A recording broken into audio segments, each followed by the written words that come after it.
IAS institute నిర్వహిస్తున్న all India scholarship exam pass అవ్వండి. 2 years ఫీజులో 50% మాత్రమే పే చేయండి.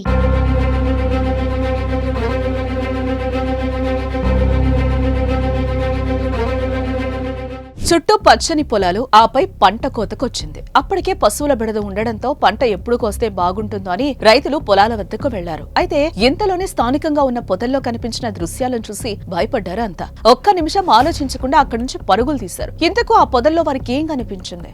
మరి ఏం చూసి భయపడ్డారు?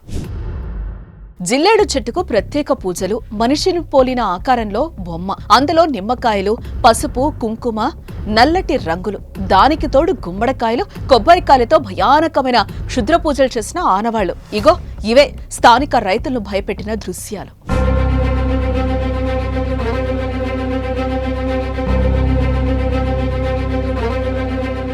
పెద్దపల్లి జిల్లా సుల్తానాబాద్ మండలం బొంతకుంటపల్లి గ్రామంలో పంట పొలాల్లో గుర్తు తెలియని వ్యక్తులు చేతబడి చేయడంతో పక్కనే ఉన్న పంట పొలాల రైతులు తీవ్ర భయభ్రాంతులకు గురవుతున్నారు. తమ పొలం పక్కనే గుర్తు తెలియని వ్యక్తులు మనిషిని పోలిన ఆకారంలో పట్టుపోసి అందులో నిమ్మకాయలు పెట్టి జిల్లేడు చెట్టుకు ప్రత్యేక పూజలు చేసి గుమ్మడికాయలు, కొబ్బరికాయలతో క్షుద్ర పూజలు చేసిన ఆనవాళ్లు ఉన్నాయి. వీటిని చూసి పక్కనే ఉన్న పంట పొలాల రైతులు తీవ్ర భయాందోళనకు గురయ్యారు.